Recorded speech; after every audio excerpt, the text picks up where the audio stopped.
হাওরে মহিষ যদি লালন পালন করি 70 থেকে 80% খরচ কমে যায়। হাওর বলতে আমাদের অঞ্চলে হাওর বলা হয় বিল, হাওর, মাঠ। এই অঞ্চলগুলোতে যদি আপনি উন্মুক্তভাবে মহিষ লালন পালন করেন, আপনার খাদ্য খরচ কমে যাবে 70 থেকে 80%। কথাগুলো এই জন্যই বলা, অনেকে আমার কাছে প্রশ্ন করেন, ভাই মহিষ আমার জায়গা নেই, আমি সেটা লালন পালন করব, ভাই মহিষ কীভাবে লালন পালন করা যায়। আজকে আশা করি সুস্পষ্ট আপনি একটা ধারণা পাবেন আপনাদের যাদের এই প্রশ্নগুলো আছে। দেখেন, মহিষ উন্মুক্তভাবে রাখলে 70 থেকে 80% খরচ কমানো সম্ভব।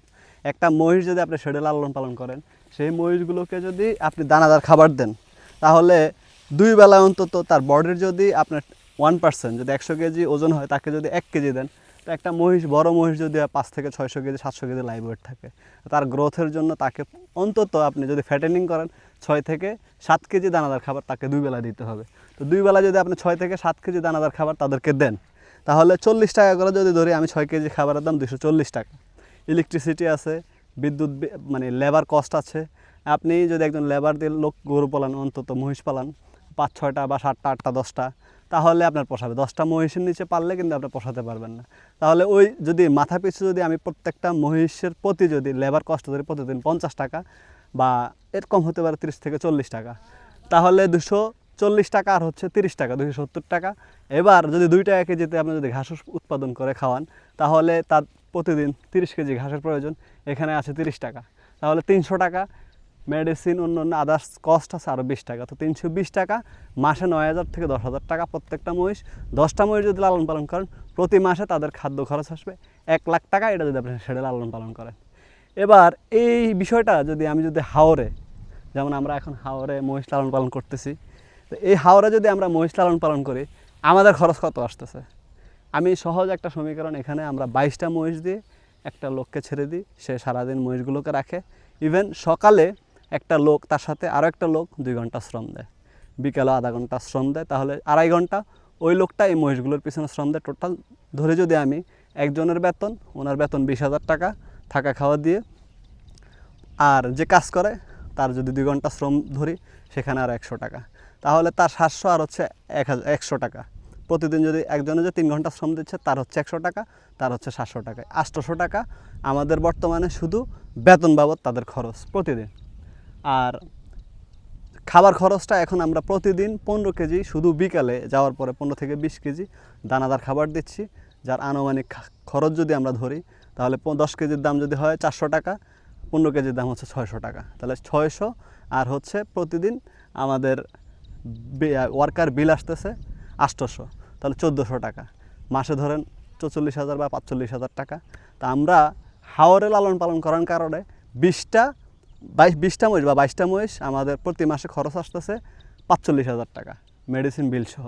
আর যদি আমরা যদি সেটা লালন পালন করতাম, তাহলে আমাদের খরচ আসতো 1,00,000 টাকা 10টায়, আর 20টায় আসতো 2 লাখ। তাহলে আমাদের প্রতি মাসে খরচ আসতেছে 2 লাখ টাকা। যদি আমরা এই মহিষগুলো শেডে লালন পালন করতাম, বছরে আসতো 24 লাখ টাকা। কিন্তু দেখেন, আমরা এখন প্রতি মাসে 45,000 টাকা, আমি আরেকটু বেশি যদি ধরি 50,000 টাকা আমাদের প্রতি মাসে খরচ আসতেছে, বছরে আসতেছে আমাদের 6 লক্ষ টাকা।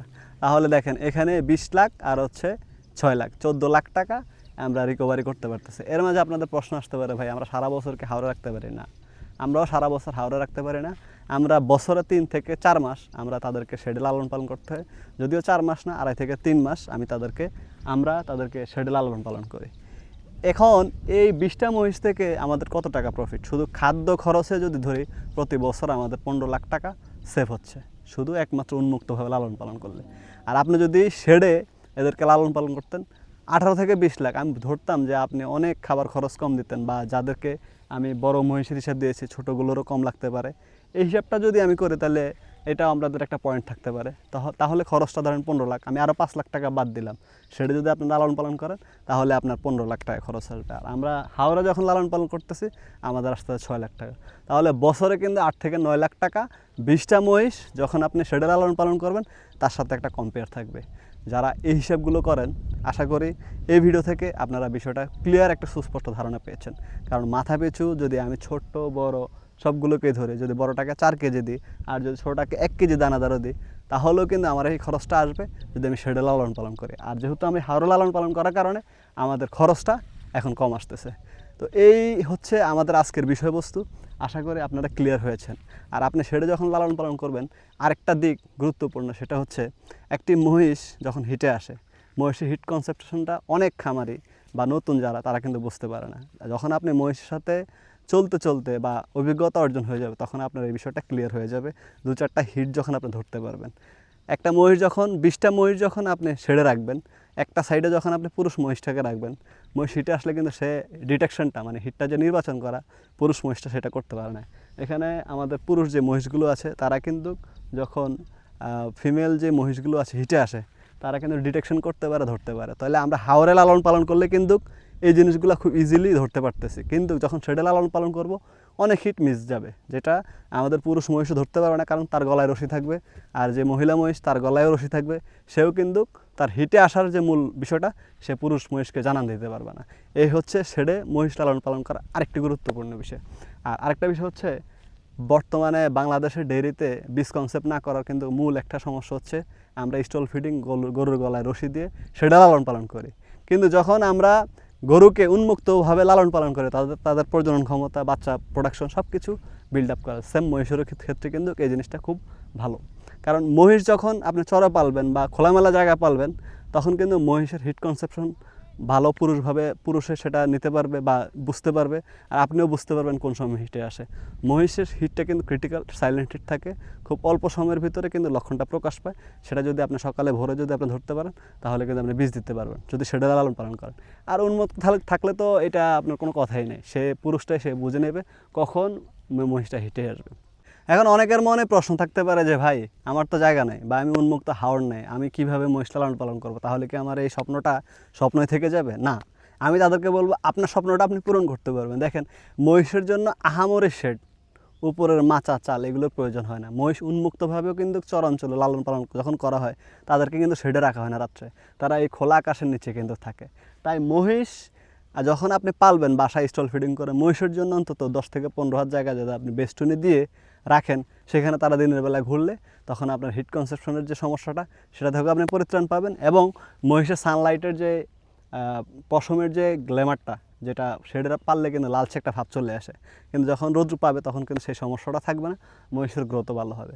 একবারে যাদের জায়গা নাই তারা কিন্তু এই কনসেপ্টটা ফলো করতে পারেন। অল্প একটু জায়গা, 10 থেকে 15 হাত জায়গা একটু বেষ্টনী দিয়ে দিলেন, সেখানে মহিষগুলোকে দিনের একটা সময় বালুর ভিতরে বা মাটির ভিতরে রাখলেন, তারা অবমুক্তভাবে সেখানে ঘোরাফেরা করলো। আর গলায় রশি দিয়ে গবাদি পশু পালন আর উন্মুক্তভাবে গবাদি পশু পালন, এখানে বিশাল একটা তফাৎ এবং সংজ্ঞা থাকে, যা আমি আজকের ভিডিওতে না, যদি আরও 2-3টা পর্ব নিয়ে বড় বড় ভিডিও তৈরি করি, তাহলেও কিন্তু আমি আপনাদের বোঝাতে পারবো না। আশা করি আজকের ভিডিওটা আপনার জন্য হলেও কিছু ইনফরমেটিভ হবে।